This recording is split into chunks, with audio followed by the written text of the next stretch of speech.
Vikosi vya Ukraine vilivyopo huko katika mkoa wa Kursk, moja kati ya mikoa ya Urusi, vimezingirwa.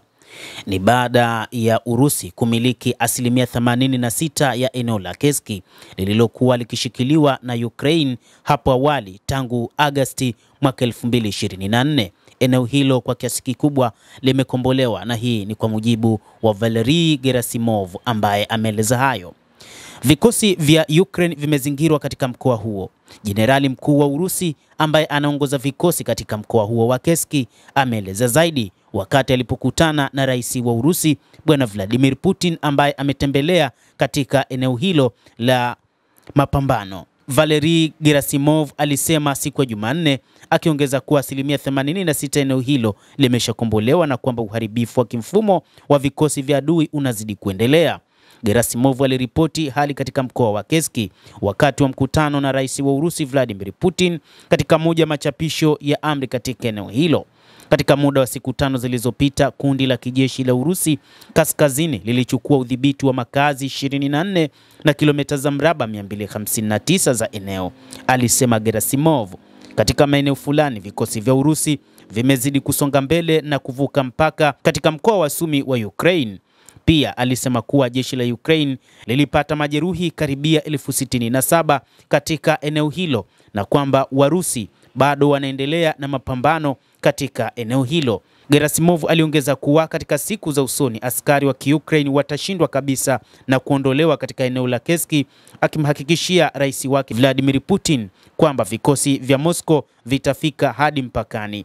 Alisema kuwa wanajeshi wa adui Ukraine walikuwa wakijisalimisha, huku karibia askari 430 wakiwa tayari wameshachukuliwa mateka katika mapambano. Vijana wa Ukraine ambao walikuwa wamepelekwa katika eneo la mapigano katika mkoa wa Kursk wamekuwa mateka wakati huu, na idadi yao ni zaidi ya watu 200. Putin alisema kwamba wafungwa wa Ukraine wanapaswa kuchukuliwa kama magaidi kwa mujibu wa sheria za Urusi. Ziara hiyo ilikuja saa chache baada ya ripoti za vyombo vya habari kuhusu ukombozi wa eneo la Suza, jiji kubwa linaloshikiliwa na Ukraine katika mkoa wa Kursk. Video kwenye mitandao ya kijamii zinaonekana kuonyesha wanajeshi wa Urusi wakiinua bendera katikati mwa jiji. Kwa mujibu wa baadhi ya ripoti, mapigano hayo bado yanaendelea kwa viunga vya magharibi na kaskazini magharibi mwa Suza. Mapema wiki hii jeshi la Urusi liliteka tena makazi 12 na zaidi ya kilomita za mraba 100 za ardhi katika shambulio la kushtukiza ambalo pia liliruhusu kuchukua tena eneo la viwanda la Suza.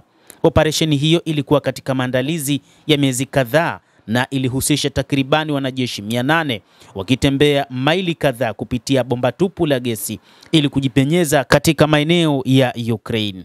Kwa ufupi, bado Urusi inamiliki maeneo makubwa nchini Ukraine, hasa yale ambayo tayari yameshajiunga na shirikisho la Urusi. Hata hivyo, katika kipindi ambacho rais wa Urusi amewapa moyo wanajeshi wake, ni katika kipindi hiki ambapo kwanza amewapongeza wanajeshi wake kwa kile ambacho wamekifanya katika mkoa wa Kursk baada ya kukomboa baadhi ya maeneo na kufikia zaidi ya asilimia 86, akiamini kwamba kiasi cha asilimia 14 ya eneo ambalo bado lipo chini ya watu wa Ukraine litakombolewa katika siku za usoni. Mashambulizi ya haraka ya Moscow katika mkoa wa Kursk, ikiwa ni pamoja na operation maalum iliyoitwa kwa jina la Kirusi Potok kwa maana ya Flow, imesaidia kukata laini za usambazaji wa Ukraine na kuacha vikosi vya Kiev karibu kuzungukwa na katika mtafaruku. Rais wa Urusi Vladimir Putin aliambiwa wakati wa ziara ya kituo cha amri katika eneo hilo. Urusi hivi karibuni imezidisha upinzani wake katika mkoa wa Kursk ambao ulivamiwa na vikosi vya Ukraine mnamo Agosti mwaka 2024. Akiripoti kwa kamanda mkuu juu ya maendeleo ya operesheni, mkuu wa jeshi Jenerali Valery Gerasimov alionyesha vitendo vya kishujaa vya kitengo cha pamoja cha mashambulio ya kikosi cha kujitolea cha Veterans. Kikosi cha washambuliaji wa kundi hili la wapiganaji la zaidi ya watu 600 walitumia bomba la kusambaza gesi kufunika umbali wa kilomita 15 na walijipenyeza katika vikosi vya kijeshi vya Ukraine, Gerasimov alisema. Uvamizi huo wa siri ulipewa jina la vyombo vya habari kama Operation Potok, uliashiria mabadiliko kutoka kwa awamu ya muda mrefu ya Kursk. kitengo chenye mafunzo maalum kilijipenyeza kwenye nyadhifa za Ukraine kupitia bomba la gesi ambalo lilitekelezwa, ambalo hapo awali lilisafirisha gesi ya Urusi hadi Ulaya kupitia Kiev, ambapo wamelifunga mnamo Januari mosi. Basi mtazamaji, endelea kutufuatilia na usisahau kulike, usisahau kucomment na kusubscribe channel yetu hii. Tutakuwa tukikujuza mambo mengi ambayo yanajiri kila kukicha kupitia The World News. Mimi ni Adam Hussein.